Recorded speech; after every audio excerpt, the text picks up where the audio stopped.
We have seen from the beginning till chapter 19 now. ನಾವು ಪ್ರಕಟಣೆಯ ಪುಸ್ತಕದ 1ನೇ ಅಧ್ಯಾಯದಿಂದ 19ನೇ ಅಧ್ಯಾಯದವರೆಗೆ ನಮ್ಮ ಅಧ್ಯಯನವನ್ನ ಮುಗಿಸಿದ್ದೇವೆ. From 6 to 18 chapters, it is the tribulation and the great tribulation. 6ನೇ ಅಧ್ಯಾಯದಿಂದ 18ನೇ ಅಧ್ಯಾಯಗಳವರೆಗೆ ಅದು ಸಂಕಟ ಮತ್ತು ಮಹಾ ಸಂಕಟ ಕಾಲದ ಚಿತ್ರಣ. When we came to chapter 19, we see great rejoicing in heaven. ನಾವು 19ನೇ ಅಧ್ಯಾಯಕ್ಕೆ ಬರುವಾಗ ಅಲ್ಲಿ ಪರಲೋಕದಲ್ಲಿ ಉಂಟಾಗುವಂತ ಮಹಾ ಹರ್ಷಧ್ವನಿಯ ಕುರಿತಾಗಿ ನಾವು ನೋಡುತ್ತೇವೆ. Reason because God's judgments are true and just. He has judged the great prostitute. ಯಾಕೆಂದರೆ ಕರ್ತನ ನ್ಯಾಯ ತೀರ್ಪದು ಸತ್ಯವೂ ನ್ಯಾಯವೂ ಆಗಿದೆ. ಆತನು ತನ್ನ ಜಾರತ್ವದಿಂದ ಭೂಲೋಕವನ್ನು ಕೆಡಿಸಿದ ಆ ಮಹಾ ಜಾರಸ್ತ್ರೀಗೆ ಆತನು ನ್ಯಾಯ ತೀರಿಸಿದ ಕಾರಣ ಹರ್ಷಧ್ವನಿಯನ್ನು ನಾವು ನೋಡುತ್ತೇವೆ. God's people were suffering. Now they are rejoicing.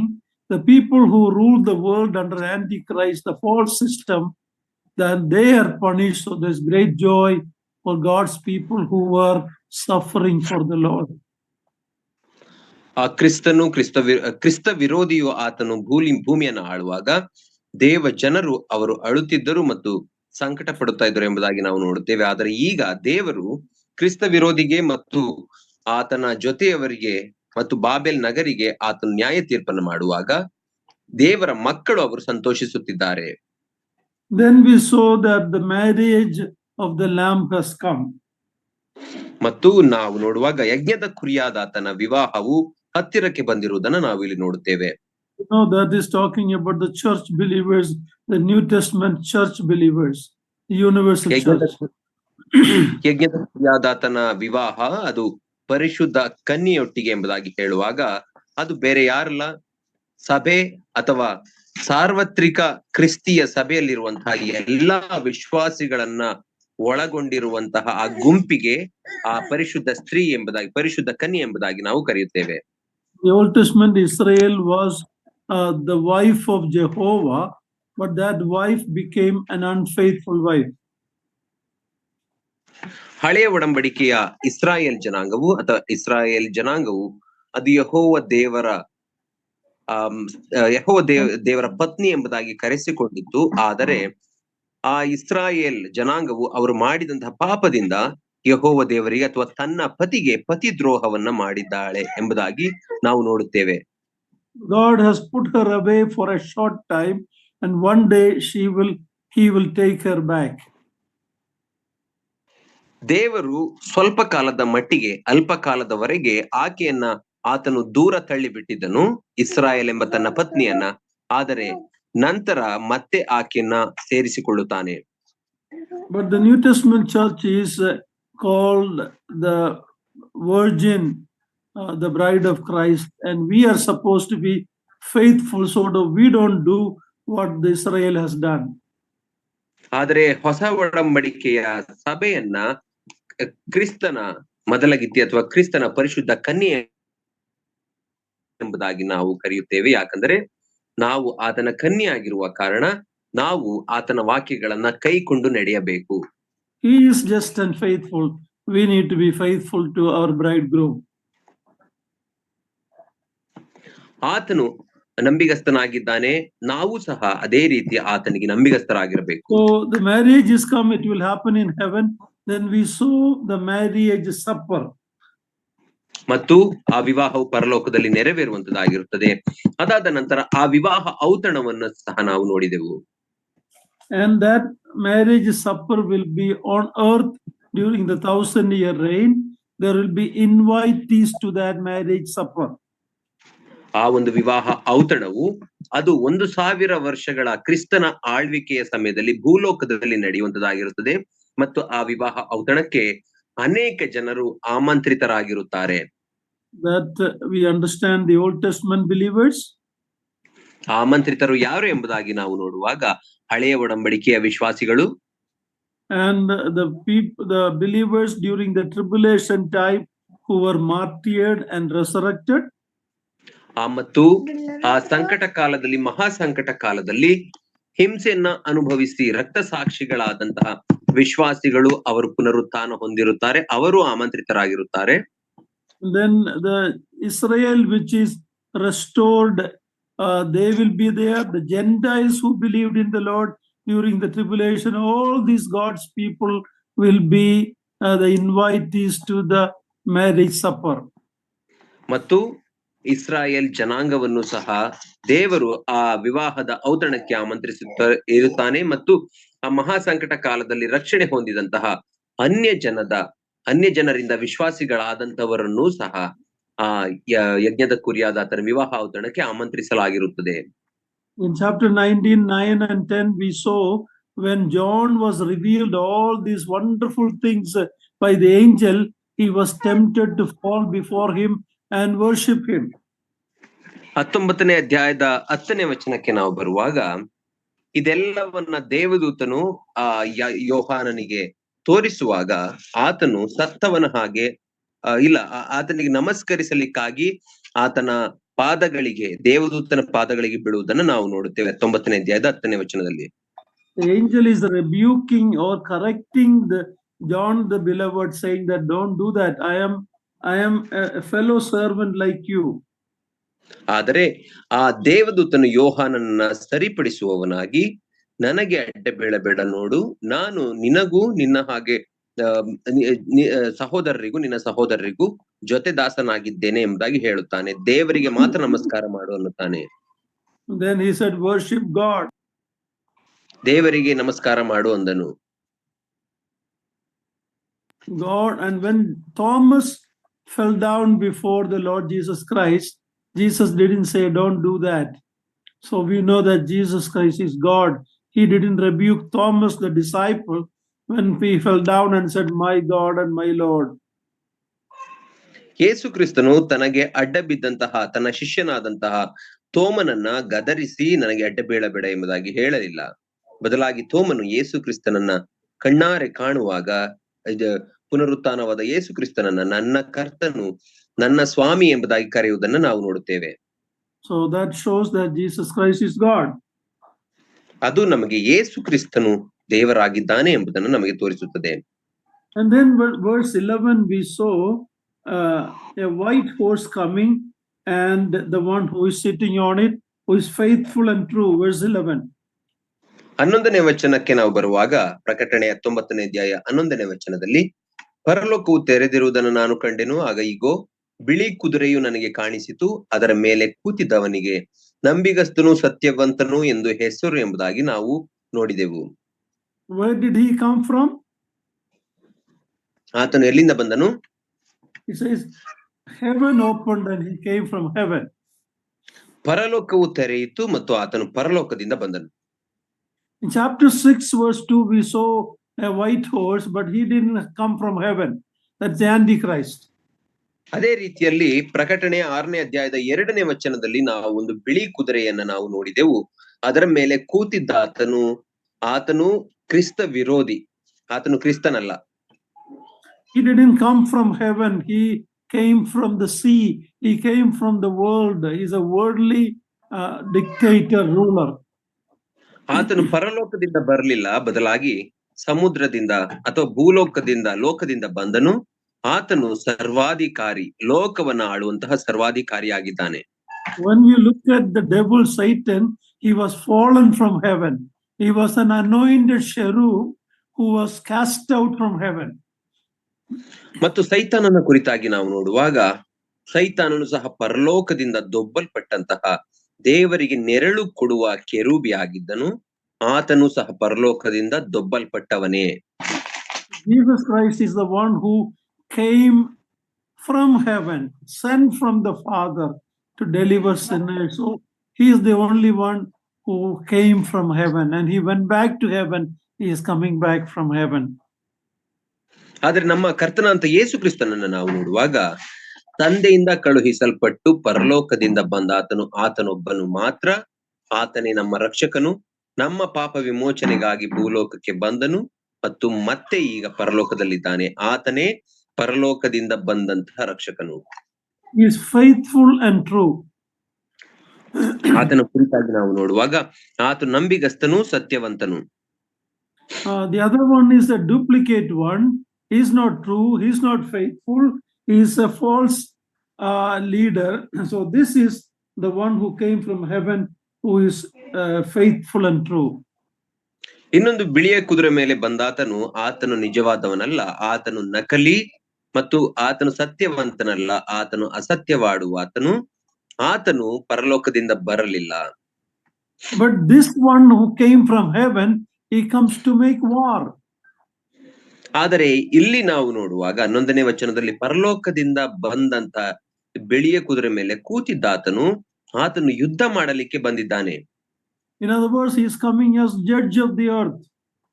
ಇನ್ನೊಂದು ಮಾತಿನಲ್ಲಿ ಹೇಳುವುದಾದ್ರೆ ಭೂಮಿಯ ನ್ಯಾಯಾಧಿಪತಿಯಾಗಿ ಆತನು ಬರುತ್ತಿದ್ದಾನೆ. He is going to establish a righteous rule on this earth. ಮತ್ತು ಆತನು ಭೂಮಿಯ ಮೇಲೆ ನೀತಿಯ ಅಧಿಕಾರವನ್ನ ಅಥವಾ ರಾಜ್ಯಾಧಿಕಾರವನ್ನ ಸ್ಥಾಪಿಸುತ್ತಾನೆ. First time he came to suffer and die and bring redemption. Second time he is not coming as savior.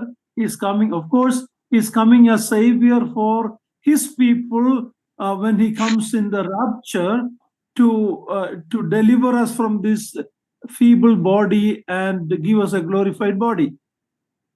ಮೊದಲನೇ ಬಾರಿ ಆತನು ಭೂಲೋಕಕ್ಕೆ ಬಂದಾಗ ಆತನು ರಕ್ಷಕನಾಗಿ ಶಿಲುಬೆ ಮೇಲೆ ಪ್ರಾಣ ಕೊಡಲಿಕ್ಕೆ ಬಂದನು. ಆದರೆ ಎರಡನೆಯ ಬಾರಿ ಆತನು ಬರುವಾಗ ಆತನು ರಕ್ಷಕನಾಗಿ ಬರುವುದಿಲ್ಲ, ನ್ಯಾಯಾಧಿಪತಿಯಾಗಿ ಬರುತ್ತಾನೆ. ಹೌದು, ತನ್ನನ್ನ ನಂಬಿದಂತವರಿಗೆ ರಕ್ಷಕನಾಗಿ ಬಂದರೂ ಸಹ ಆತನನ್ನ ತಿರಸ್ಕರಿಸಿದಂತಹ ಇತರರಿಗೆ ನೀತಿಯುಳ್ಳ ನ್ಯಾಯಾಧಿಪತಿಯಾಗಿ ನ್ಯಾಯ ತೀರಿಸಲಿಕ್ಕೆ ಎರಡನೆಯ ಬಾರಿ ಬರುತ್ತಾನೆ.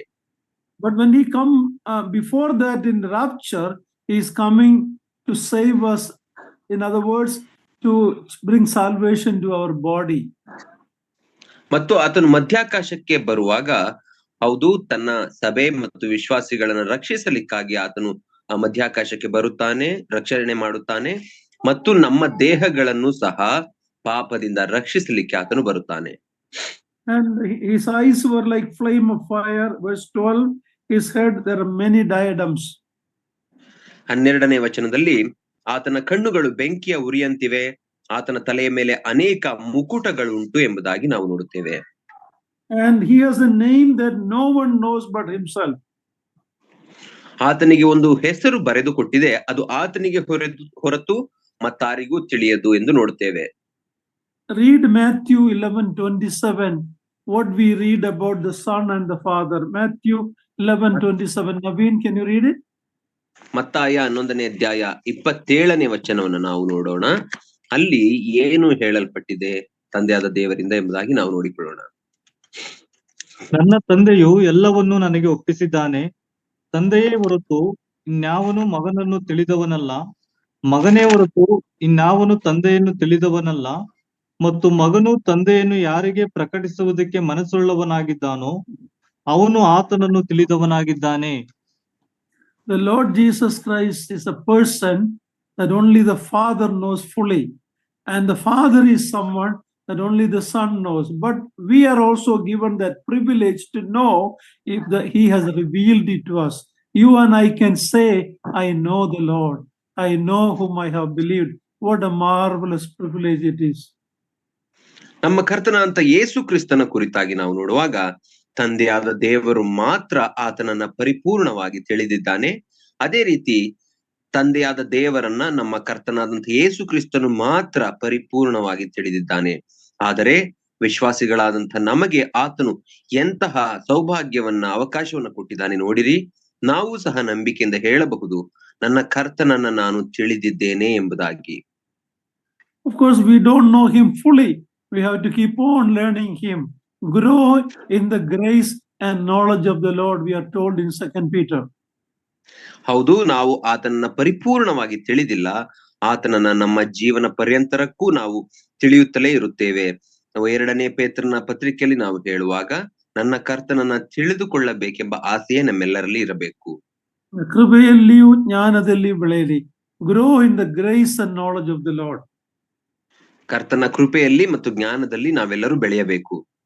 In other words, the Lord Jesus Christ is the his knowledge is glory. He is a glorified person, and knowing him is the greatest joy and desire should be of our life. ಇನ್ನೊಂದು ಮಾತಿನಲ್ಲಿ ಹೇಳುವುದಾದರೆ, ನಮ್ಮ ಕರ್ತನು ಆತನು ಮಹಿಮೆ ಹೊಂದಿದಂತಹ ಕರ್ತನಾಗಿದ್ದಾನೆ. ಆತನನ್ನ ತಿಳಿದುಕೊಳ್ಳಬೇಕು ಎಂಬಂತಹ ಬಯಕೆಯೇ ನಮ್ಮ ಜೀವಿತದ ಅತ್ಯಂತ ದೊಡ್ಡ ಬಯಕೆ ಆಗಿರಬೇಕು. Verse 13, we read that his cloth is dipped in his robe of blood. This is not talking about the blood he shed at Calvary. It is talking about his judgment at the second coming. 13ನೇ ವಚನಕ್ಕೆ ಬರುವಾಗ, ಆತನು ರಕ್ತ ಪ್ರೋಕ್ಷಿತವಾದ ವಸ್ತ್ರವನ್ನು ಧರಿಸಿಕೊಂಡಿದ್ದನು ಎಂಬುದಾಗಿ ಅಲ್ಲಿ ಹೇಳಲ್ಪಟ್ಟಿದೆ. ಅದು ಆ ರಕ್ತ ಆತನು ಶಿಲುಬೆ ಮೇಲೆ ಸುರಿಸಿದಂತಹ ರಕ್ತವಲ್ಲ, ಬದಲಾಗಿ ಆತನು ತನ್ನ ಶತ್ರುಗಳಿಗೆ ವಿಧಿಸಿದಂತಹ ಶಿಕ್ಷೆಯಿಂದ, ನ್ಯಾಯ ತೀರ್ಪಿನಿಂದ ಅವರ ರಕ್ತಗಳು ಆತನ ವಸ್ತ್ರದ ಮೇಲೆ ಸಿಡಿದಿರುವ ರಕ್ತವೇ ಅದು. His name is also the word of God. ಆತನಿಗೆ ದೇವರ ವಾಕ್ಯವೆಂದು ಹೆಸರು ಎಂಬುದಾಗಿ ನಾವು ನೋಡುತ್ತೇವೆ.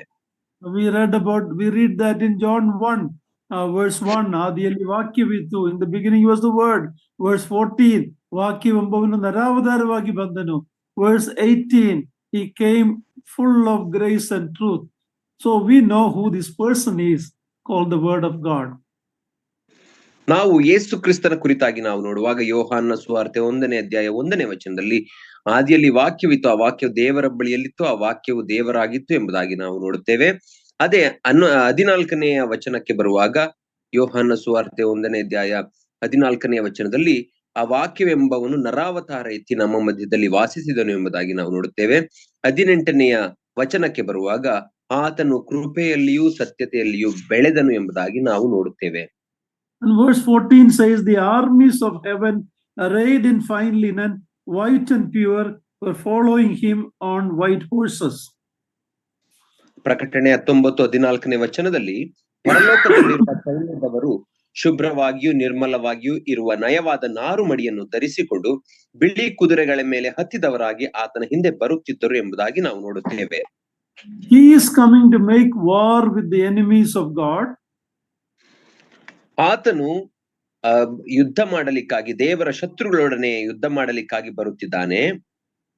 But who are this army? We know that this is the New Testament believers. This is the resurrected Old Testament saints. All these will be with him when he comes. ಆದರೆ ಯುದ್ಧ ಮಾಡಲಿಕ್ಕೆ ಬರುತ್ತಿರುವಂತಹ ಆತನ ಹಿಂದೆ ಬರುತ್ತಿರುವ ಸೈನ್ಯದವರು ಯಾರು? ಬಿಳಿಯಾದಂತಹ ನಿರ್ಮಲವಾದ ನಾರುಮಡಿಯನ್ನು ಧರಿಸಿಕೊಂಡಿರುವವರು ಅಂದರೆ ಹಳೆಯ ಒಡಂಬಡಿಕೆಯ ವಿಶ್ವಾಸಿಗಳು ಮತ್ತು ಹೊಸ ಒಡಂಬಡಿಕೆಯ ವಿಶ್ವಾಸಿಗಳಾದಂತಹ ನಾವೇ ಆತನ ಹಿಂದೆ ಬರುತ್ತಿರುತ್ತೇವೆ. 7 years before he came to the mid-air to take us to be with him, and after 7 years he is coming with his saints. ಈ ಸಂಗತಿಗಳು ನಡೆಯುವುದಕ್ಕಿಂತ 7 ವರ್ಷಗಳ ಹಿಂದೆ ಆತನು ತನ್ನ ಸಭೆಯನ್ನ, ವಿಶ್ವಾಸಿಗಳನ್ನ ಕರೆದುಕೊಂಡು ಹೋಗಲಿಕ್ಕೆ ಮಧ್ಯಾಕಾಶಕ್ಕೆ ಬಂದನು. ಆದರೆ ಈಗ ಈ 7 ವರ್ಷಗಳ ಸಂಕಟ ಕಾಲ ಮುಗಿದ ನಂತರ ಅದೇ ವಿಶ್ವಾಸಿಗಳೊಟ್ಟಿಗೆ ಆತನು ಭೂಮಿಗೆ ಹಿಂತಿರುಗಿ ಬರುತ್ತಿದ್ದಾನೆ. But rapture he came for us. In second coming he is coming with us. ಆ ಸಭೆಯು ಎತ್ತಲ್ಪಡಲಿಕ್ಕಾಗಿ ಆತನು ಮಧ್ಯಾಕಾಶಕ್ಕೆ ಬಂದನು, ನಮ್ಮನ್ನ ಕರೆದುಕೊಂಡು ಹೋಗಲಿಕ್ಕೆ. ಆದರೆ ಕರ್ತನ 2ನೆಯ ಬರೋಣದಲ್ಲಿ ಆತನು ನಮ್ಮೆಲ್ಲರನ್ನ ಜೊತೆಯಲ್ಲಿ ಕರೆದುಕೊಂಡವನಾಗಿ ಆತನೊಟ್ಟಿಗೆ ನಮ್ಮನ್ನ ಕರೆದುಕೊಂಡು ಬರುತ್ತಾನೆ. He came for us and is coming with us. ಆತನು ನಮಗಾಗಿ ಬಂದನು, ಈಗ ನಮ್ಮೊಟ್ಟಿಗೆ ಬರುತ್ತಿದ್ದಾನೆ. And we are not making war, we are simply following him. He is our commander. He will alone fight that battle against his enemies. ನಾವು ಆತನ ಹಿಂದೆ ನಮ್ಮ ಸೈನ್ಯದ ನಾಯಕನಾದ ಯೇಸು ಕ್ರಿಸ್ತನನ್ನ ಬರೀ ಹಿಂಬಾಲಿಸುತ್ತೇವೆಯೋ ಮಾಡುವ, ಆದರೆ ಆತನು ಒಬ್ಬನೇ ಯುದ್ಧ ಮಾಡಲಿಕ್ಕೆ ಶಕ್ತನು. So we are not making war, we are following him. ನಾವು ಯುದ್ಧ ಮಾಡುತ್ತಿಲ್ಲ, ಕೇವಲ ಆತನನ್ನು ಹಿಂಬಾಲಿಸುತ್ತಿದ್ದೇವೆ. From his mouth comes a sharp sword which is able to strike down the nations, and he's going to rule with the rod of iron. We read in verse 15. 15ನೇ ವಚನಕ್ಕೆ ಬರುವಾಗ ಜನಾಂಗಗಳನ್ನು ಹೊಡೆಯುವುದಕ್ಕಾಗಿ ಹದವಾದ ಕತ್ತಿಯು ಆತನ ಬಾಯಿಂದ ಬರುತ್ತದೆ ಎಂಬುದಾಗಿ ನಾವು ನೋಡುತ್ತೇವೆ. The first time when he came, the earth, the people of the world did not recognize him. They crowned him with the thorns and crucified him. ಮೊದಲನೇ ಬಾರಿ ಯೇಸು ಕ್ರಿಸ್ತನು ಈ ಲೋಕಕ್ಕೆ ಬಂದಾಗ ಜನರು ಆತನನ್ನು ಗುರುತು ಹಿಡಿಯಲಿಲ್ಲ. ಆತನನ್ನ ಶಿಲುಬೆಗೆ ಹಾಕಿ ಮುಳ್ಳಿನ ಕಿರೀಟವನ್ನ ಆತನಿಗೆ ತೊಡಿಸಿದರು. Now he is coming with the diadems on his head, many diadems. ಆದರೆ ಈಗ ಆತನ ತಲೆಯ ಮೇಲೆ ಅನೇಕ ಮುಕುಟಗಳುಂಟು ಎಂಬುದಾಗಿ ನಾವು ನೋಡುತ್ತೇವೆ. So he is going to reverse what man, Father is going to glorify him as King of Kings and Lord of Lords. That is what we read in verse 16. ಆತನಿಗೆ ಜನರು ಏನನ್ನ ಮಾಡಿದರೋ ಮೊದಲನೆಯ ಬಾರಿ ಬಂದಾಗ ಅದೆಲ್ಲ ಕಾರ್ಯಗಳನ್ನ ತಂದೆಯು ಈಗ ಉಲ್ಟಾ ಮಾಡುತ್ತಿದ್ದಾನೆ. 16ನೇ ವಚನಕ್ಕೆ ಬರುವಾಗ ಆತನಿಗೆ ರಾಜಾದಿರಾಜನು ಕರ್ತನ ಕರ್ತನು ಎಂಬ ಹೆಸರು ಬರೆಯಲ್ಪಟ್ಟಿದೆ. He is going to be exalted as the highest person, the Lord of this universe, of this earth. And we read that in Philippians chapter 2, that Father has exalted him, given him a name above every name. We read that in Philippians 2. ನಾವು ನೋಡುವಾಗ ತಂದೆಯಾದ ದೇವರು ಆತನನ್ನ ಈ ಲೋಕದ ಎಲ್ಲಾ ನಾಮಗಳಿಗಿಂತ ಉನ್ನತವಾದ ನಾಮವನ್ನಾಗಿ ಆತನ ನಾಮವನ್ನ ಮಾಡುತ್ತಾನೆ. ಆತನನ್ನ ಉನ್ನತಕ್ಕೆ ಏರಿಸುವ ಆತನಾಗಿರುತ್ತಾನೆ. ಫಿಲಿಪಿಯವರಿಗೆ ಬರೆದ ಪತ್ರಿಕೆ 2ನೇ ಅಧ್ಯಾಯದಲ್ಲಿ ನೋಡುವ ಪ್ರಕಾರ ತಂದೆಯಾದ ದೇವರು ಆತನ ನಾಮವನ್ನ ಎಲ್ಲಾ ನಾಮಗಳಿಗಿಂತ ಮೇಲಾದ ನಾಮವನ್ನಾಗಿ ನೇಮಿಸುತ್ತಾನೆ ಆ ದಿನದಲ್ಲಿ. So when we look at his name is the eternal Son of God. ಹೌದು, ಆತನ ನಾಮಧೇಯ ಏನು ಎಂಬುದಾಗಿ ನಾವು ನೋಡುವಾಗ ಆತನ ಹೆಸರು ತಂದೆಯಾದ ದೇವರ ನಿತ್ಯತ್ವದ ಮಗನು. That talks about the equality with the Father. ನಿತ್ಯತ್ವದ ಕುಮಾರನು ಎಂಬುದಾಗಿ ಹೇಳುವಾಗ ತಂದೆಗೆ ಸಮಾನನಾಗಿದ್ದಾನೆ ಎಂಬುದನ್ನು ಸೂಚಿಸುತ್ತದೆ.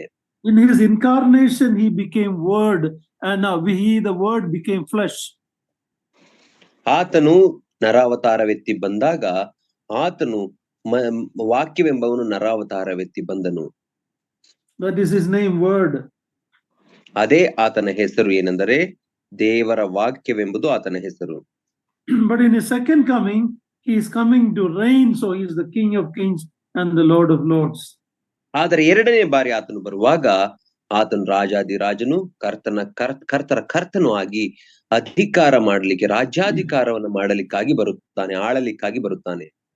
In verse 15 we read that from his mouth comes a sharp sword which is strike down the nations. 15ನೇ ವಚನದಲ್ಲಿ ನಾವು ನೋಡುತ್ತೇವೆ, ಜನಾಂಗಗಳನ್ನು ಹೊಡೆಯುವುದಕ್ಕಾಗಿ ಹದವಾದ ಕತ್ತಿಯು ಆತನ ಬಾಯಿಂದ ಬರುತ್ತದೆ. We read about this in Psalm 45 verse 3. Please read that. ಇದರ ಕುರಿತಾಗಿ ನಾವು 45ನೇ ವಚನದಲ್ಲಿ verse 3. 3ನೇ ವಚನದಲ್ಲಿ ಓದುತ್ತೇವೆ. Please read that. 45 verse 3. ಶೂರನೇ, Mahima ಪ್ರಭಾವವನ್ನು ಧರಿಸಿಕೊಂಡು ಸೊಂಟಕ್ಕೆ ಪಟ್ಟದ ಕತ್ತಿಯನ್ನು ಕಟ್ಟಿಕೋ. Yeah, we read about him girding the sword on his thigh, a mighty one, his splendor and majesty. ಇಲ್ಲಿ ನಾವು ನೋಡುತ್ತೇವೆ, ಆತನು ಶೂರನಾಗಿ ಮಹಿಮಾ ಪ್ರಭಾವಗಳನ್ನು ಧರಿಸಿಕೊಂಡು ತನ್ನ ಸೊಂಟಕ್ಕೆ ಪಟ್ಟದ ಕತ್ತಿಯನ್ನ ಕಟ್ಟಿಕೊಳ್ಳುತ್ತಾನೆ. He is coming as the victorious ruler of the earth. ಆತನು ವಿಜಯೋತ್ಸವ ಮಾಡುವ ಈ ಭೂಮಿಯ ಅರಸನಾಗಿ ಅಥವಾ ಈ ಭೂಲೋಕದ ರಾಜನಾಗಿ ಬರುತ್ತಾನೆ. And then we read in verse 17. Please read 17 and 18. Please read it. ಪ್ರಕಟಣೆ 19ನೇ ಅಧ್ಯಾಯ 17 ಮತ್ತು 18ನೇ ವಚನವನ್ನು ದಯಮಾಡಿ ಓದಿರಿ. ಆಮೇಲೆ ಒಬ್ಬ ದೇವದೂತನು ಸೂರ್ಯನಲ್ಲಿ ನಿಂತಿರುವುದನ್ನು ಕಂಡೆನು. ಅವನು ಮಹಾಶಬ್ದದಿಂದ ಕೂಗುತ್ತಾ, ಆಕಾಶದಲ್ಲಿ ಹಾರಾಡುವ ಎಲ್ಲಾ ಪಕ್ಷಿಗಳಿಗೆ ಬನ್ನಿರಿ, ದೇವರು ಮಾಡಿಸುವ ಮಹಾಭೋಜನಕ್ಕೆ ಕೂಡಿ ಬನ್ನಿರಿ. ರಾಜರ ಮಾಂಸವನ್ನು, ಸಹಸ್ರಾಧಿಪತಿಗಳ ಮಾಂಸವನ್ನು, ಪರಾಕ್ರಮಶಾಲಿಗಳ ಮಾಂಸವನ್ನು, ಕುದುರೆಗಳ ಮಾಂಸವನ್ನು, ರಾಹುತರ ಮಾಂಸವನ್ನು, ಸ್ವತಂತ್ರರು, ದಾಸರು, ದೊಡ್ಡವರು, ಚಿಕ್ಕವರು ಇವರೆಲ್ಲರ ಮಾಂಸವನ್ನು ತಿನ್ನುವುದಕ್ಕೆ ಬನ್ನಿರಿ ಎಂದು ಹೇಳಿದನು. We are seeing about the Armageddon battle at the second coming of the Lord.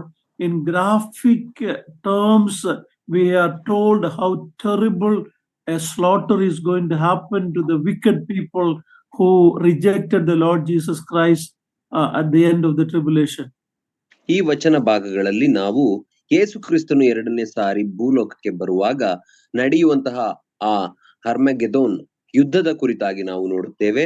ಅದರ ಕುರಿತಾದಂತಹ ಭಯಂಕರವಾದಂತಹ ದೃಶ್ಯಗಳಿಂದ ಕೂಡಿದಂತಹ ಈ ವಚನಗಳು ಎಂತಹ ಭಯಂಕರವಾದಂತಹ ರಕ್ತಪಾತವು ಆ ದಿನಗಳಲ್ಲಿ ಸಂಭವಿಸುತ್ತದೆ ಎಂಬುದನ್ನು ಈ ಎರಡು ವಚನಗಳು ನಮಗೆ ಸೂಚಿಸುತ್ತವೆ. It's called the Great Supper of God. ಇದು ದೇವರ ಆ ದೇವರು ಮಾಡಿಸುವ ಮಹಾಭೋಜನ ಎಂಬುದಾಗಿ ದೇವರು ಮಾಡಿಸುವ ಮಹಾಭೋಜನ ಎಂಬುದಾಗಿ ನಾವು ಇದನ್ನ ಕರೆಯುತ್ತೇವೆ. Earlier we saw the great supper of the lamb, marriage supper of the lamb. ಯಜ್ಞದ ಕುರಿಯಾದಾತನ ವಿವಾಹದ ಕುರಿತಾಗಿ ಈ ಹಿಂದೆ ನಾವು ನೋಡಿದೆವು. That is a blessed joyful occasion. ಅದು ಒಂದು ಸಂತೋಷದ ಔತಣಕೂಟ. Today we take part in the Lord's Supper. ಇಂದು ನಾವು ಕರ್ತನ ಭೋಜನದಲ್ಲಿ ಪಾಲು ತೆಗೆದುಕೊಳ್ಳುತ್ತೇವೆ. As a memorial to remember who he is and what he has done for us. ಆತನು ಯಾರಾಗಿದ್ದಾನೆ ಮತ್ತು ನಮಗಾಗಿ ಯಾವ ಕಾರ್ಯಗಳನ್ನ ಮಾಡಿದ್ದಾನೆ ಎಂಬುದನ್ನು ನೆನೆಸಿಕೊಳ್ಳಲಿಕ್ಕಾಗಿ. But when he comes as a judge of the earth, it will be called the Great Supper of God. In other words, terrible judgment is going to happen on this earth at his second coming. ಆದರೆ ಆತನು ಎರಡನೆಯ ಬಾರಿ ಭೂಲೋಕಕ್ಕೆ ಬರುವಾಗ ಆತನು ದೇವರು ಮಾಡಿಸುವ ಮಹಾಭೋಜನವನ್ನ ಆ ದಿನದಲ್ಲಿ ನಾವು ನೋಡುತ್ತೇವೆ. ಆ ದಿನದಲ್ಲಿ ಭಯಂಕರವಾದಂತಹ ಸಂಕಟದ ದಿನಗಳು ಅನ್ಯ ಜನರಿಗೆ ಅಥವಾ ಆತನನ್ನ ನಂಬದಂತಹ ಶತ್ರುಗಳಿಗೆ. In 2 Kings 19:35, ಎರಡನೆಯ ಅರಸುಗಳ ಪುಸ್ತಕ 19ನೇ ಅಧ್ಯಾಯ and also 2 Chronicles chapter 32, ಅದೇ ರೀತಿ 2 ಪೂರ್ವಕಾಲ ವೃತ್ತಾಂತ 32ನೇ ಅಧ್ಯಾಯ, we read about the king Sennacherib who came against Judah, how one angel killed 185,000 Assyrian army. ಆ ಯೂದ ಕುಲಕ್ಕೆ ವಿರೋಧವಾಗಿ ಬಂದಂತಹ ಅಶ್ಶೂರ್ಯದ ಅರಸನಾದಂತಹ ಸೆನ್ನಾಚೆರೀಬನ ಕುರಿತಾಗಿ ನಾವು ನೋಡುತ್ತೇವೆ. ಆದರೆ ಆತನ ಸೈನ್ಯಕ್ಕೆ ವಿರೋಧವಾಗಿ ಕೇವಲ ಒಬ್ಬ ದೂತನು ಸುಮಾರು 100,000 ಜನಗಳನ್ನು ಸಾಯಿಸುವುದನ್ನು ಅಲ್ಲಿ ನಾವು ಓದುತ್ತೇವೆ. If one angel can bring such judgment, what will be the case when the Lord Jesus Christ comes as the judge to destroy his enemies? ಕೇವಲ ಒಬ್ಬ ದೇವದೂತನು ಅಷ್ಟು ದೊಡ್ಡ ಸೈನ್ಯವನ್ನ ಹೊಡೆದುರುಳಿಸಬೇಕಾದರೆ ನಮ್ಮ ಕರ್ತನಾಂತ ಯೇಸು ಕ್ರಿಸ್ತನು ಬರುವಾಗ ಎಷ್ಟು ದೊಡ್ಡ ರಕ್ತಪಾತವಾಗುತ್ತದೆ ಎಂಬುದನ್ನು ಯೋಚಿಸಿರಿ. More than what we can imagine, the death and the calamity that is going to come on the unbelievers at his second coming. ನಾವು ಊಹಿಸುವುದಕ್ಕಿಂತ ಯೋಚಿಸುವುದಕ್ಕಿಂತ ಹೆಚ್ಚಾಗಿ ಆ ದಿನದಲ್ಲಿ ಅನೇಕ ಜನರು ಸಾಯುತ್ತಾರೆ. ಮುಖ್ಯವಾಗಿ ಅವಿಶ್ವಾಸಿಗಳು ಮತ್ತು ಆತನನ್ನ ನಂಬದಂತಹ ಅಂಗೀಕರಿಸದ ಅನ್ಯ ಜನರು ಅಲ್ಲಿ ಸಾಯುತ್ತಾರೆ. In Psalm 2 we are told, kiss the Son, verse 12, Psalm 2 verse 12, kiss the Son lest he be angry and you perish in the way, for his wrath is quickly kindled. Blessed are all who take refuge in him. Psalm 2 verse 12. ಕೀರ್ತನೆ 2ನೇ ಅಧ್ಯಾಯ 12ನೇ ವಚನದಲ್ಲಿ ಆತನ ಮಗನಿಗೆ ಮುದ್ದಿಡಿರಿ, ಇಲ್ಲವಾದರೆ ಆತನ ಕೋಪವು ಬೇಗನೆ ಪ್ರಜ್ವಲಿಸಲು ನೀವು ದಾರಿಯಲ್ಲೇ ನಾಶವಾದೀರಿ. ಆತನ ಮೊರೆ ಹೊಕ್ಕವರೆಲ್ಲರೂ ಧನ್ಯರು ಎಂಬುದಾಗಿ ಓದುತ್ತೇವೆ. Oh my dear brothers and sisters, you and I are so privileged to be under his wings. We are saved. we are blessed people. If anyone is listening who has never accepted the Lord, tonight you remember this. He's a savior. He's calling you. But if you reject him, one day it will be terrible for you. ನನ್ನ ಪ್ರಿಯ ಸಹೋದರ ಸಹೋದರಿಯರೇ, ಎಂತಹ ಸೌಭಾಗ್ಯವನ್ನ ಆತನು ನಮಗೆ ಕೊಟ್ಟಿದ್ದಾನೆ ನೋಡಿರಿ. ವಿಶ್ವಾಸಿಗಳಾದಂತಹ ನಾವು ಆತನ ಮರೆ ಹೊಕ್ಕಿರುವ ಕಾರಣ ನಾವು ಭದ್ರವಾಗಿರುತ್ತೇವೆ, ನಾವು ಸುರಕ್ಷಿತವಾಗಿರುತ್ತೇವೆ, ನಮಗೆ ನ್ಯಾಯ ತೀರ್ಪಿಲ್ಲ. ಆದರೆ ನನ್ನ ಪ್ರಿಯರಲ್ಲಿ ಯಾರಾದರೂ ಇಂದು ನನ್ನ ಮಾತನ್ನ ಕೇಳುತ್ತಿರುವವರು ಇನ್ನೂ ಯೇಸು ಕ್ರಿಸ್ತನನ್ನ ಸ್ವಂತ ರಕ್ಷಕನನ್ನಾಗಿ ಅಂಗೀಕರಿಸಿಕೊಳ್ಳದೆ ಹೋಗಿದ್ದರೆ ದಯಮಾಡಿ ಆತನನ್ನ ನಿಮ್ಮ ಸ್ವಂತ ರಕ್ಷಕನನ್ನಾಗಿ ಅಂಗೀಕರಿಸಿಕೊಳ್ಳಿರಿ. ಯಾಕಂದರೆ ಮುಂದೆ ಆತನು ಎರಡನೆಯ ಬಾರಿ ಲೋಕಕ್ಕೆ ನ್ಯಾಯಾಧಿಪತಿಯಾಗಿ ಬರುವಾಗ ಆ ದಿನಗಳು ಬಹಳ ಸಂಕಟದ ಮತ್ತು ಭಯಂಕರದ ದಿನಗಳಾಗಿರುತ್ತವೆ. Now let's read verse 19 to verse 21. ಈಗ ಪ್ರಕಟಣೆಯ ಪುಸ್ತಕ 19ನೇ ಅಧ್ಯಾಯದ 19ರಿಂದ 21ನೇ ವಚನಗಳವರೆಗೆ ಓದಿಕೊಳ್ಳೋಣ. ತರುವಾಯ ಆ ಮೊದಲನೇ ಮೃಗವು ಭೂರಾಜರು ಅವರ ಸೈನ್ಯಗಳವರು ಆ ಕುದುರೆಯ ಮೇಲೆ ಕೂತಿದ್ದವನ ಮೇಲೆಯೂ ಆತನ ಸೈನ್ಯದ ಮೇಲೆಯೂ ಯುದ್ಧ ಮಾಡುವುದಕ್ಕಾಗಿ ಕೂಡಿ ಬಂದಿರುವುದನ್ನು ಕಂಡೆನು. ಆಗ ಮೃಗವು ಸೆರೆ ಸಿಕ್ಕಿತು. ಇದಲ್ಲದೆ ಮೃಗದ ಮುಂದೆ ಮಹತ್ಕಾರ್ಯಗಳನ್ನು ಮಾಡಿ ಮೃಗದ ಗುರುತು ಹಾಕಿಸಿಕೊಂಡವರನ್ನು ಅದರ ವಿಗ್ರಹಕ್ಕೆ ನಮಸ್ಕರಿಸಿದವರನ್ನು ಮರುಳುಗೊಳಿಸಿದ ಆ ಸುಳ್ಳು ಪ್ರವಾದಿಯು ಅದರ ಜೊತೆಯಲ್ಲಿ ಸೆರೆ ಸಿಕ್ಕಿದನು. ಇವರಿಬ್ಬರು ಜೀವ ಸಹಿತವಾಗಿ ಗಂಧಕದಿಂದ ಉರಿಯುವ ಬೆಂಕಿ ಕೆರೆಯಲ್ಲಿ ಹಾಕಲ್ಪಟ್ಟರು. ಮಿಕ್ಕಾದವರು ಆ ಕುದುರೆಯ ಮೇಲೆ ಕೂತಿದ್ದವನ ಬಾಯಿಂದ ಬಂದ ಕತ್ತಿಯಿಂದ ಹತರಾದರು ಮತ್ತು ಹಕ್ಕಿಗಳೆಲ್ಲ ಅವರ ಮಾಂಸವನ್ನು ಹೊಟ್ಟೆ ತುಂಬಾ ತಿಂದವು. Here in verse 19 we read that even after the great tribulation time, when the Lord comes as the judge, as the King of Kings, there is an army that is going to resist him. ಇಲ್ಲಿ ನಾವು ನೋಡುವಾಗ ಈ ವಚನ ಭಾಗಗಳಲ್ಲಿ ಈ ಮಹಾ ಸಂಕಟ ದಿನಗಳು ಮುಗಿದ ನಂತರವೂ ಅಂತಹ ಕಷ್ಟಗಳನ್ನ ಜನರು ಅನುಭವಿಸಿದ್ದರೂ ಸಹ ಯೇಸು ಕ್ರಿಸ್ತನಿಗೆ ವಿರೋಧವಾಗಿ ಆತನ ಪ್ರತಿರೋಧಿಸುವಂತಹ ಜನರು ಆ ದಿನಗಳಲ್ಲಿ ಇರುತ್ತಾರೆ ಎಂಬುದಾಗಿ ನಾವು ನೋಡುತ್ತೇವೆ. The beast, that is the Antichrist, and the kings of the earth who joined with the beast. ಅವರು ಯಾರೆಂದರೆ ಕ್ರಿಸ್ತ ವಿರೋಧಿಯು, ಮೃಗವು ಮತ್ತು ಈ ಭೂಮಿಯ ಜನರು ಅನೇಕರು ಅವರೊಟ್ಟಿಗೆ ಸೇರಿಕೊಳ್ಳುತ್ತಾರೆ. There will be a great army that is going to prevent the Lord Jesus Christ from coming and ruling this earth. There is an army with the beast and the kings against the Lord. ನಮ್ಮ ಯೇಸು ಕ್ರಿಸ್ತನು ಭೂಲೋಕದಲ್ಲಿ ತನ್ನ ರಾಜ್ಯವನ್ನ ಸ್ಥಾಪಿಸಿ ರಾಜ್ಯಾಧಿಕಾರವನ್ನ ವಹಿಸಿಕೊಳ್ಳದ ಹಾಗೆ ಆತನನ್ನ ವಿರೋಧಿಸಲಿಕ್ಕಾಗಿ ಸುಳ್ಳು ಪ್ರವಾದಿಯು, ಮೃಗವು, ಅದರೊಟ್ಟಿಗೆ ಒಂದು ದೊಡ್ಡ ಸೈನ್ಯದ ಜನರು ಆತನನ್ನ ಆ ದಿನದಲ್ಲಿ ವಿರೋಧಿಸುತ್ತಾರೆ. Then verse 20 we read what happens to them.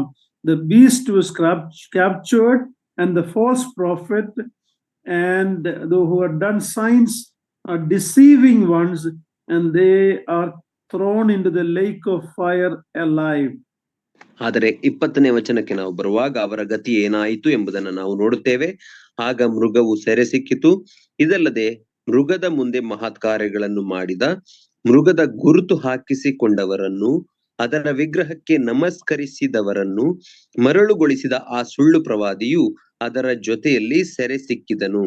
ಇವರಿಬ್ಬರು ಜೀವ ಸಹಿತವಾಗಿ ಗಂಧಕದಿಂದ ಉರಿಯುವ ಬೆಂಕಿಯ ಕೆರೆಯಲ್ಲಿ ಹಾಕಲ್ಪಟ್ಟರು. Here we are reading about two men taken alive, the beast and the false prophet, and they are thrown alive into the lake of fire. 20ನೇ ವಚನದಲ್ಲಿ ನಾವು ಇಬ್ಬರು ಸಜೀವವಾಗಿ ಹಿಡಿಯಲ್ಪಟ್ಟಂತಹ ವ್ಯಕ್ತಿಗಳ ಕುರಿತಾಗಿ ನಾವು ನೋಡುತ್ತೇವೆ. ಅದ್ಯಾರೆಂದರೆ ಕ್ರಿಸ್ತ ವಿರೋಧಿ ಮತ್ತು ಮೃಗ ಎಂಬಂತಹ ಈ ಇಬ್ಬರು ವ್ಯಕ್ತಿಗಳನ್ನ ಜೀವ ಸಹಿತವಾಗಿ ಬೆಂಕಿ ಗಂಧಕಗಳುರಿಯುವ ಕೆರೆಗೆ, ನರಕಕ್ಕೆ ಹಾಕುವುದನ್ನು ನಾವು ನೋಡುತ್ತೇವೆ. Little correction, Krista Virodhiye Amriga, the other one is the false prophet. Okay.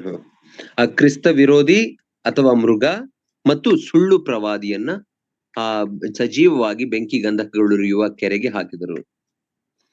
And we read about this in 2 Thessalonians chapter 2 verse 8. Please read that. ಇದರ ಕುರಿತಾಗಿ ನಾವು 2ನೇ ಥೆಸಲೋನಿಕದವರಿಗೆ ಬರೆದ ಪತ್ರಿಕೆ 4ನೇ ಅಧ್ಯಾಯ 2ನೇ ವಚನದಲ್ಲಿ ನಾವು ನೋಡುತ್ತೇವೆ. ದಯಮಾಡಿ ಓದಿರಿ.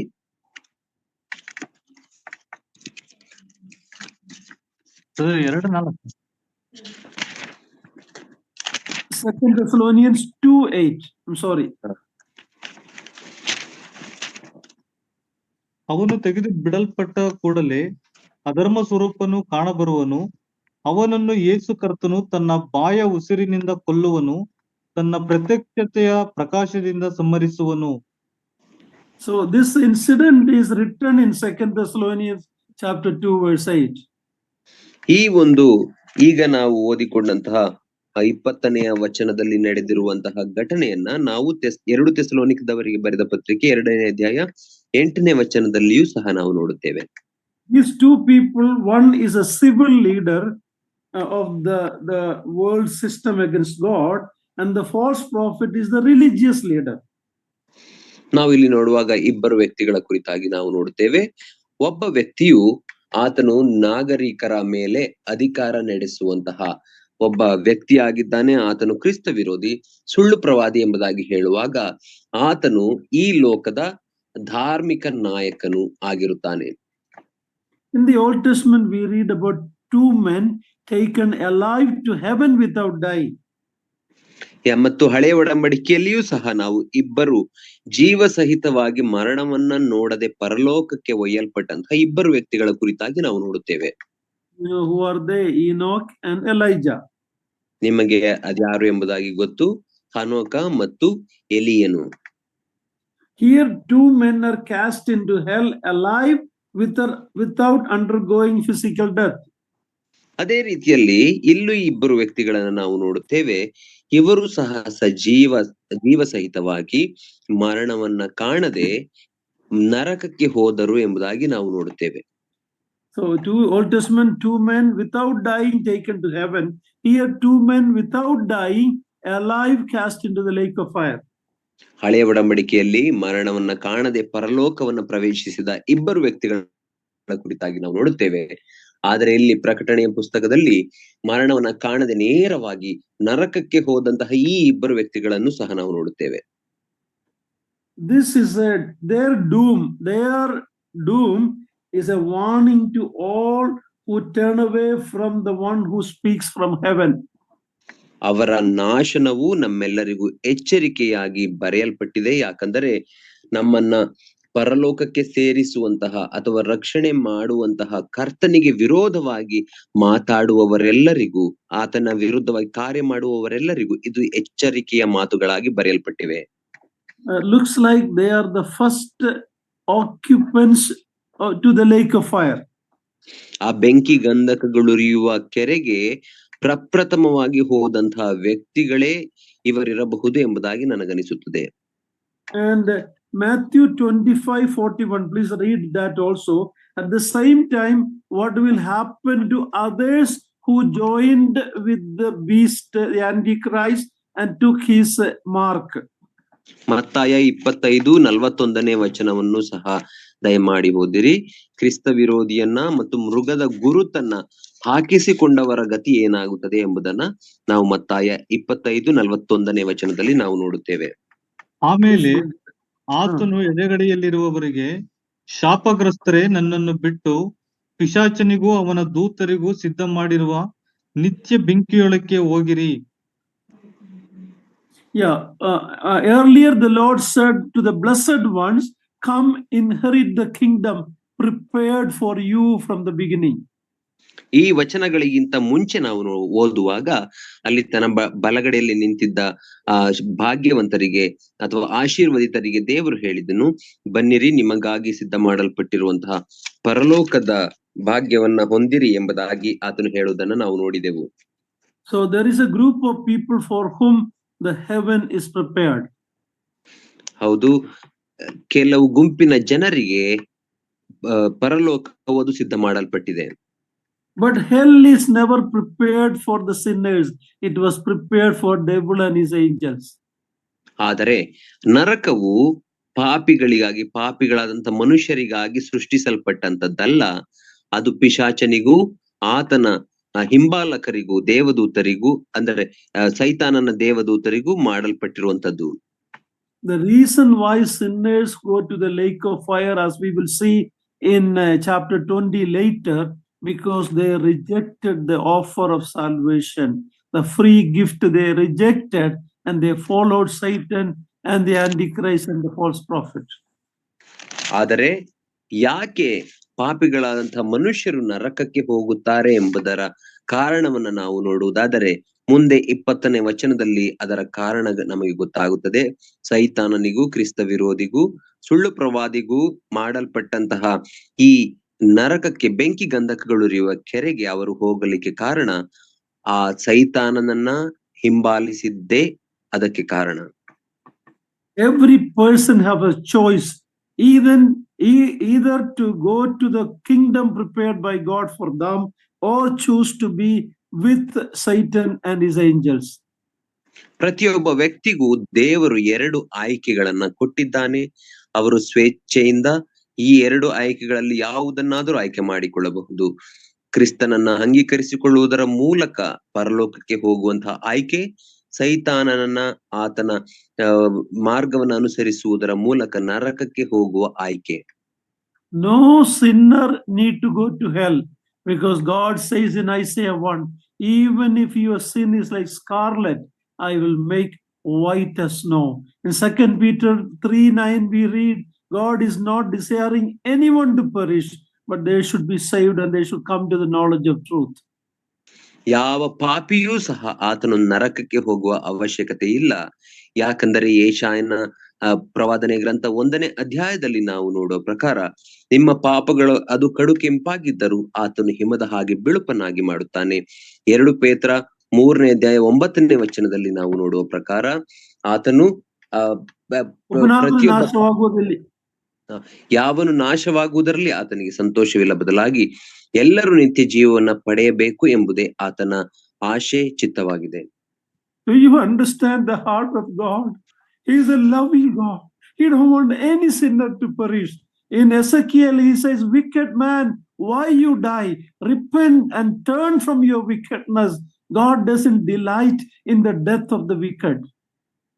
ದೇವರ ಹೃದಯವು ನಿಮಗೆ ಅರ್ಥವಾಗಿದೆಯೋ?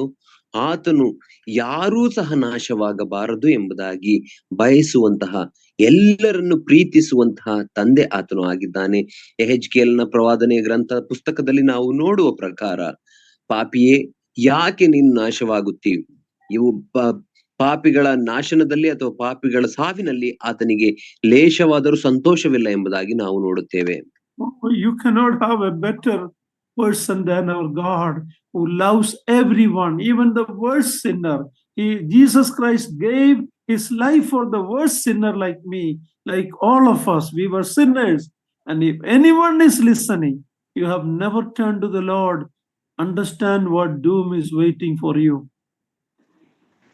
ನಮ್ಮ ದೇವರಿಗಿಂತ ಉತ್ತಮವಾದಂತಹ ಪ್ರೀತಿಸುವಂತಹ ವ್ಯಕ್ತಿಯನ್ನ ನೀವು ಎಲ್ಲೂ ಕಾಣಲಿಕ್ಕೆ ಸಾಧ್ಯವಿಲ್ಲ. ನೀನು ಎಂತಹ ಕಡುಪಾಪಿ ಆಗಿದ್ದರೂ ಸಹ ನಿನ್ನನ್ನ ಕ್ಷಮಿಸಲಿಕ್ಕೆ ಆತನು ಸಿದ್ಧನಾಗಿದ್ದಾನೆ.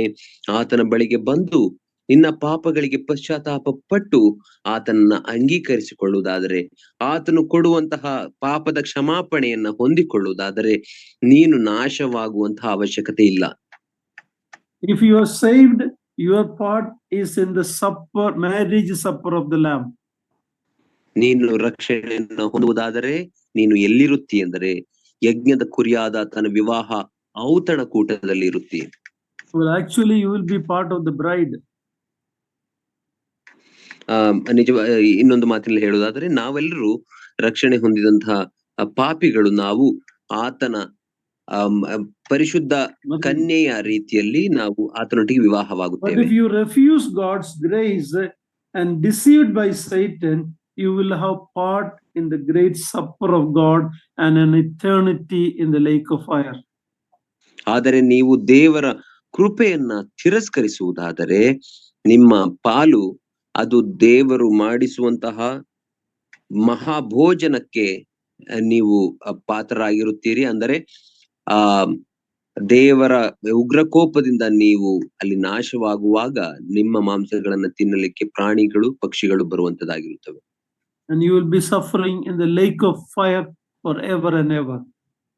ಮತ್ತು ನೀನು ಬೆಂಕಿ ಗಂಧಕಗಳುರಿಯುವ ಕೆರೆಯಲ್ಲಿ ನಿತ್ಯತ್ವಕ್ಕೂ ನೀನು ಸಾಯುವಾತನಾಗಿ ನಿತ್ಯತ್ವಕ್ಕೂ ಯಾತನೆಯನ್ನು ಅನುಭವಿಸುವ ಆತನಾಗಿರುತ್ತೀನಿ. But in the Gospels we read that he that cometh to me I will never cast out. I will no wise cast out. ಆದರೆ ನಾವು ಸುವಾರ್ಥ ಪುಸ್ತಕಗಳಲ್ಲಿ ನಾವು ನೋಡುವ ಹಾಗೆ ನನ್ನ ಬಳಿಗೆ ಬರುವವರನ್ನ ಯಾರನ್ನು ನಾನು ತಳ್ಳಿ ಬಿಡುವುದಿಲ್ಲ ಎಂಬುದಾಗಿ ದೇವರು ಹೇಳುತ್ತಿದ್ದಾನೆ. What an amazing God, what a loving God. ಎಂತಹ ಅದ್ಭುತವಾದಂತಹ ದೇವರು, ಎಂತಹ ಪ್ರೀತಿಸುವಂತಹ ದೇವರು. If any sinner goes to hell, God is not responsible. You are personally responsible for your eternal doom. You have to cross over the cross of Jesus Christ to go to hell. You understand what I mean? ನಿಮ್ಮಲ್ಲಿ ಯಾರಾದರೂ ಪಾಪಿಗಳು ಯಾರಾದರೂ ನಾಶವಾಗುವುದಾದರೆ ಅದಕ್ಕೆ ದೇವರು ಕಾರಣನಲ್ಲ, ಬದಲಾಗಿ ನೀವೇ ಸ್ವತಃ ನಿಮ್ಮ ನಾಶನಕ್ಕೆ ಕಾರಣರಾಗಿರುತ್ತೀರಿ. ಯಾಕಂದರೆ ನಿಮ್ಮ ಮುಂದೆ ಶಿಲುಬೆಯು ಇಡಲ್ಪಟ್ಟಿದೆ ರಕ್ಷಣೆಯನ್ನು ಹೊಂದಲಿಕ್ಕಾಗಿ. ಆ ಶಿಲುಬೆಯನ್ನ ನೀವು ದಾಟಿ ಅದನ್ನ ತಿರಸ್ಕರಿಸಿ ಹೋಗುವುದಾದರೆ ನಿಮಗೆ ನರಕವು ಕಾದಿರುತ್ತದೆ. In the book of Numbers chapter 16 we read about Korah and Dathan and Abiram, how the earth split them out and swallowed them alive.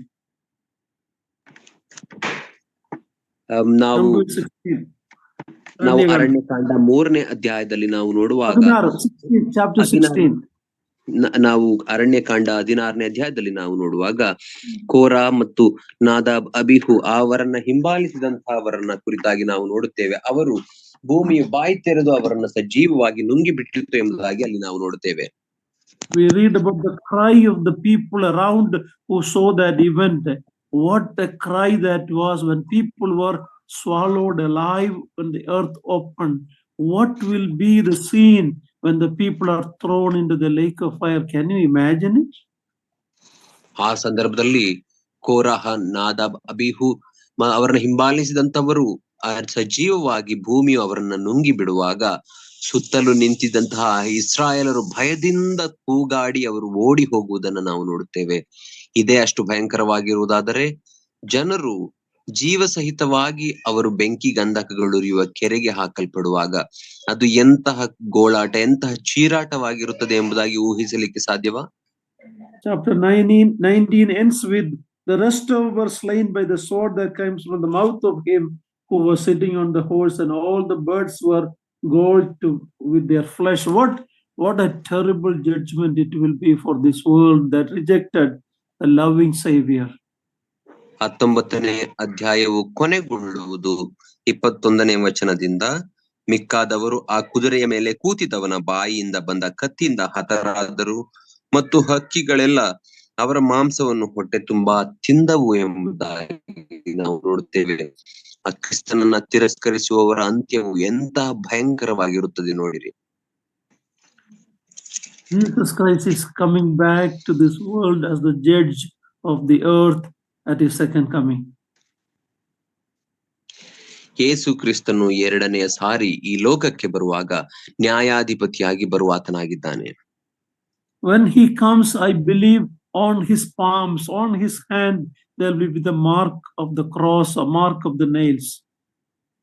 ಆತನು ಎರಡನೇ ಬಾರಿ ಬರುವಾಗ ನನ್ನ ನಂಬಿಕೆ ಏನೆಂದರೆ ಆತನ ಪಾದಗಳಲ್ಲಿ ಮತ್ತು ಕೈಗಳಲ್ಲಿ ನಾವು ಆತನು ಶಿಲುಬೆಯ ಮೇಲೆ ಅನುಭವಿಸಿದಂತಹ ಆ ಶಿಲುಬೆಯ ಮೊಳೆಯ ಗುರುತುಗಳನ್ನು ನಾವು ಕಾಣುತ್ತೇವೆ. Even in judgment, his love is showing forth what he has done for you and I. ಆತನು ನ್ಯಾಯ ತೀರಿಸುವಾಗಲೂ ಸಹ ಆತನ ಕೈಗಳಲ್ಲಿ ಆತನು ನನಗಾಗಿ ನಿನಗಾಗಿ ಮಾಡಿದಂತಹ ಕಾರ್ಯದ ಚಿಹ್ನೆಗಳು ಕಾಣಲ್ಪಡುತ್ತವೆ. My dear brothers and sisters, my dear friends, are you and are we true believers? ನನ್ನ ಪ್ರಿಯ ಸಹೋದರ ಸಹೋದರಿಯರೇ, ನನ್ನ ಪ್ರಿಯ ಸ್ನೇಹಿತರೆ, ನಾವು ನಿಜವಾದ ವಿಶ್ವಾಸಿಗಳಾಗಿದ್ದೇವ? ಪರೀಕ್ಷಿಸಿಕೊಳ್ಳೋಣ. Once I was a hypocrite. ಒಂದು ಸಮಯದಲ್ಲಿ ನಾನು what is hypocrite? Hypocrite means kapadatva. I was not real. ನಾನು ಕಪಟಿಯಾಗಿದ್ದೆನು. But the Lord changed me. The Lord gave me a second chance. He forgave me, and I have no doubt that I'm a child of God today. ಆದರೆ ಕರ್ತನು ನನಗೆ ಎರಡನೇ ಅವಕಾಶವನ್ನ ಕೊಟ್ಟನು, ನನ್ನನ್ನ ಕ್ಷಮಿಸಿದನು. ಇಂದು ನಾನು ದೇವರ ಮಗನಾಗಿದ್ದೇನೆ. ಇದನ್ನ ಊಹಿಸಿಯೂ ಸಹ ಇರಲಿಲ್ಲ ನಾನು. The Bible says, test yourself, see if you are in the faith. ಸತ್ಯವೇದವು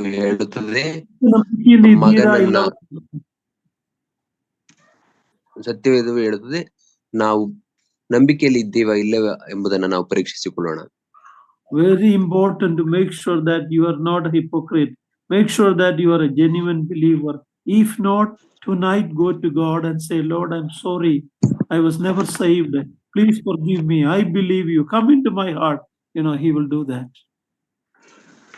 ನೀವು ಕಪಟಿಗಳಾಗಿದ್ದೀರೋ ಇಲ್ಲವೋ ಎಂಬುದನ್ನ ನಿಮ್ಮನ್ನ ನೀವೇ ಪರೀಕ್ಷಿಸಿಕೊಳ್ಳಿರಿ. ನಿಜವಾಗಿ ರಕ್ಷಣೆ ಹೊಂದಿದವರು ಮಾತ್ರ ಪರಲೋಕಕ್ಕೆ ಹೋಗುತ್ತಾರೆ. ಇಲ್ಲವಾಗಿರುವುದಾದರೆ ನೀವು ಹಿಂದೆ ಮನೆಗೆ ಹೋಗುವಾಗ ಮನೆಯಲ್ಲಿ ಮೊಣಕಾಲೂರಿ ಕರ್ತನ ಬಳಿಗೆ ಬಂದು ಪ್ರಾರ್ಥಿಸಿರಿ, ಕರ್ತನೇ, ನಾನು ನಿಜವಾಗಿಯೂ ನಿನ್ನನ್ನ ಅಂಗೀಕರಿಸಬೇಕು, ನನಗೆ ಸಹಾಯ ಮಾಡು ಎಂಬುದಾಗಿ ನಿಮ್ಮ ಹೃದಯಗಳನ್ನ ಆತನ ಮುಂದೆ ಬಿಚ್ಚಿರಿ. He that cometh to me, I will no wise cast out. ನನ್ನ ಬಳಿಗೆ ಬರುವವರನ್ನ ನಾನು ಎಂದಿಗೂ ತಳ್ಳಿ ಬಿಡುವುದಿಲ್ಲ. He says, come unto me, all who are burdened and heavy laden, come to me, I will give you rest. ಆತನು ಹೇಳುತ್ತಾನೆ, ಎಲೆ ಹೊರೆ ಹೊತ್ತವರೇ, ಎಲೆ ಕಷ್ಟಪಡುವವರೇ, ಹೊರೆ ಹೊತ್ತವರೇ, ನೀವೆಲ್ಲರೂ ನನ್ನ ಬಳಿಗೆ ಬನ್ನಿರಿ, ನಾನು ನಿಮಗೆ ವಿಶ್ರಾಂತಿಯನ್ನು ಕೊಡುತ್ತೇನೆ. The gospel goes to everybody. It is my responsibility, your responsibility, to take the gospel to our family members who are not saved, our neighbors who are not saved, some of our church people who are not saved. It is our responsibility to warn them lovingly, tell them to come to God. He will give them eternal rest. ಇಂದು ಸುವಾರ್ತೆಯು ಎಲ್ಲರಿಗೂ ತಲುಪುತ್ತಾ ಇದೆ ಮತ್ತು ನಮ್ಮ ಜವಾಬ್ದಾರಿಯು, ವಿಶ್ವಾಸಿಗಳಾದಂತ ನಮ್ಮ ಜವಾಬ್ದಾರಿಯು, ಸುವಾರ್ತೆಯು ಇನ್ನೂ ಸಾರಲ್ಪಡದೇ ಇರುವಂತಹ ನಮ್ಮ ಕುಟುಂಬದವರಿಗೆ, ನಮ್ಮ ಸ್ನೇಹಿತರಿಗೆ, ನಮ್ಮ ಸಭೆಯಲ್ಲಿ ಇನ್ಯಾರಿಗಾದರೂ ಸುವಾರ್ತೆಯು ಸಾರಲ್ಪಡದೆ ಹೋಗಿದ್ದರೆ ಅಥವಾ ರಕ್ಷಣೆ ಹೊಂದಿದ್ದೇ ಹೋಗಿದ್ದರೆ ಅಂತವರಿಗೆ ಸುವಾರ್ತೆಯನ್ನ ಸಾರಿ ಕರ್ತನ ಕಡೆಗೆ ನಡೆಸುವಂತಹ ಜವಾಬ್ದಾರಿ ನಮ್ಮದಾಗಿದೆ. You forgive me if I say like this. I don't think many who are in the brethren assemblies, many who come to the assemblies, many may not be genuine believers. ನಾನು ಈ ರೀತಿ ಹೇಳುತ್ತಿದ್ದೇನೆ ಎಂಬುದಾಗಿ ನಿಮಗೆ ಕೋಪ ಬರಬಹುದು, ಆದರೂ ಪರವಾಗಿಲ್ಲ. ನಾನು ಹೇಳಲಿಕ್ಕೆ ಬಯಸುತ್ತೇನೆಂದರೆ, ಆ ಸಹೋದರ ಸಭೆಗಳಿಗೆ ಬರುವಂತಹ ಅನೇಕರು ನಿಜ ವಿಶ್ವಾಸಿಗಳ, ಅನೇಕರಲ್ಲಿ ನಿಜ ವಿಶ್ವಾಸವಿಲ್ಲ ಅಥವಾ ಅನೇಕರು ನಿಜ ವಿಶ್ವಾಸಿಗಳಲ್ಲ. One day they will hear, depart from me, I never knew you. ಒಂದು ದಿನ ಅವರಿಗೆ ಕರ್ತನು ಹೇಳುತ್ತಾನೆ, ಅವರು ಕೇಳಿಸಿಕೊಳ್ಳಬೇಕಾಗುತ್ತದೆ, ನನ್ನಿಂದ ತೊಲಗಿ ಹೋಗಿರಿ, ನಿಮ್ಮ ಗುರುತನ ನಾನು ತಿಳಿಯನು. Quickly we will go to chapter 20 about the 1000-year reign of the Lord Jesus Christ. ನಾವು 20ನೇ ಅಧ್ಯಾಯಕ್ಕೆ ಬರುವಾಗ ಅಲ್ಲಿ ಕ್ರಿಸ್ತನ 1000 ವರ್ಷದ ಆಳ್ವಿಕೆಯ ಕುರಿತಾಗಿ ಓದುತ್ತೇವೆ. Chapter 20 talks about the 1000-year reign and the great white throne judgment. 20ನೇ ಅಧ್ಯಾಯವು ಯೇಸು ಕ್ರಿಸ್ತನ 1000 ವರ್ಷದ ಆಳ್ವಿಕೆಯ ಕುರಿತಾಗಿ ಮತ್ತು ಆ ಮಹಾ ಬಿಳಿ ಸಿಂಹಾಸನದ ನ್ಯಾಯ ತೀರ್ಪಿನ ಕುರಿತಾಗಿ ಮಾತನಾಡುತ್ತದೆ. Also it shows us what will happen at the beginning of the 1000-year reign, what will happen at the end of the 1000-year reign. ಮತ್ತು ಈ ಅಧ್ಯಾಯವು ಯೇಸು ಕ್ರಿಸ್ತನ 1000 ವರ್ಷದ ಆಳ್ವಿಕೆಯ ಪ್ರಾರಂಭದಲ್ಲಿ ಏನು ಸಂಭವಿಸುತ್ತದೆ, ಅದೇ ರೀತಿಯಲ್ಲಿ 1000 ವರ್ಷದ ಆಳ್ವಿಕೆಯ ಅಂತ್ಯದಲ್ಲಿ ಏನು ಸಂಭವಿಸುತ್ತದೆ ಎಂಬುದನ್ನು ನಮಗೆ ತಿಳಿಸುತ್ತದೆ. Let's read verse 1 to 3. I don't have time to cover everything today, but just maybe another 5 minutes, 7 minutes, we will look at verse 1 to 3. ಈಗ ನಾವು 1ರಿಂದ 3ನೇ ವಚನಗಳಿವರೆಗೆ ನಾವು ಓದಿಕೊಳ್ಳೋಣ. ಬಹುಶಃ ಅಧ್ಯಾಯವನ್ನ ಪೂರ್ಣವಾಗಿ ಮುಗಿಸದೇ ಹೋದರೂ ಕೆಲವು 5 ಅಥವಾ 7 ನಿಮಿಷಗಳ ಕಾಲ ನಾವು ಅಧ್ಯಯನವನ್ನ ಮಾಡಿ ಈ ಇಂದಿನ ಅಧ್ಯಯನವನ್ನು ಮುಗಿಸೋಣ.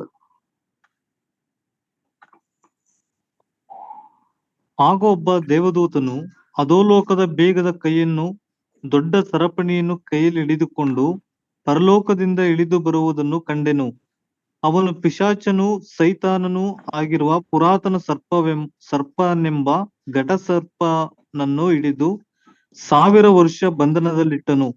ಆ 1000 ವರ್ಷ ತೀರುವ ತನಕ ಸೈತಾನನು ಇನ್ನೂ ಜನಗಳನ್ನು ಮರುಗೊಳಿಸದ ಹಾಗೆ ದೇವದೂತನು ಅವನನ್ನು ಅಧೋಲೋಕದಲ್ಲಿ ದೊಬ್ಬಿ ಬಾಗಿಲು ಮುಚ್ಚಿ ಅದಕ್ಕೆ ಮುದ್ರೆ ಹಾಕಿದನು. ಆ 1000 ವರ್ಷಗಳಾದ ಮೇಲೆ ಅವನಿಗೆ ಸ್ವಲ್ಪ ಕಾಲ ಬಿಡುಗಡೆಯಾಗಬೇಕು. Okay, actually chapter 21 to 6 is one portion. We are only going to look at the 3 verses a little bit. ನಾವು ನೋಡುವಾಗ 20ನೇ ಅಧ್ಯಾಯದ 1ರಿಂದ 6ನೇ ವಚನಗಳವರೆಗೆ ಅದು ಒಂದು ಭಾಗ. ಆದ್ರೆ ನಾವೀಗ ಕೇವಲ 3 ವಚನಗಳನ್ನ ಮಾತ್ರ, ಮೊದಲನೇ 3 ವಚನಗಳನ್ನು ನೋಡಿಕೊಳ್ಳೋಣ. In verse 1 to 6 we have 6 times mention about the 1000 year, 1000 year, 1000 year. 1ರಿಂದ 6ನೇ ವಚನಗಳವರೆಗೆ ನಾವು ನೋಡುವಾಗ ಸುಮಾರು 6 ಬಾರಿ 1000 ವರ್ಷದ ಆಳ್ವಿಕೆ, 1000 ವರ್ಷದ ಆಳ್ವಿಕೆ ಎಂಬುದಾಗಿ ಬರೆಯಲ್ಪಟ್ಟಿರುವುದನ್ನು ನಾವು ನೋಡುತ್ತೇವೆ 6 ಬಾರಿ. Many people don't believe it is literal, but the Bible is very clear. It is a literal time in the dispensation. ಅನೇಕರು ಇದು ನಿಜವಾಗಿಯೂ ಇರುವಂತಹ 1000 ವರ್ಷದ ಆಳ್ವಿಕೆ ಎಂಬುದನ್ನು ನಂಬುವುದಿಲ್ಲ. ಆದರೆ ಸತ್ಯವೇದದ ಮೂಲಕ ನಮಗೆ ಸ್ಪಷ್ಟವಾಗಿ ತಿಳಿಯುತ್ತದೆ ಏನೆಂದರೆ ನಿಜವಾಗಿಯೂ ಅದು ಭೂಮಿಯ ಮೇಲೆ ನಡೆಯುವ 1000 ವರ್ಷದ ಆಳ್ವಿಕೆ ಅದಾಗಿರುತ್ತದೆ. It is a time period at the end of God's dispensation. ಯುಗಗಳ ಯೋಜನೆಗಳಲ್ಲಿ ಅಂತ್ಯದ ಒಂದು ಸಮಯ ಇದು. ದೇವರ ಯುಗಗಳ ಯೋಜನೆಯಲ್ಲಿ ಇದು ಅಂತ್ಯದ ಸಮಯವಾಗಿರುತ್ತೆ 1000 ವರ್ಷದ ಆಳ್ವಿಕೆ. If you really understand the Bible, 6 millennium has already passed since God put man on the earth.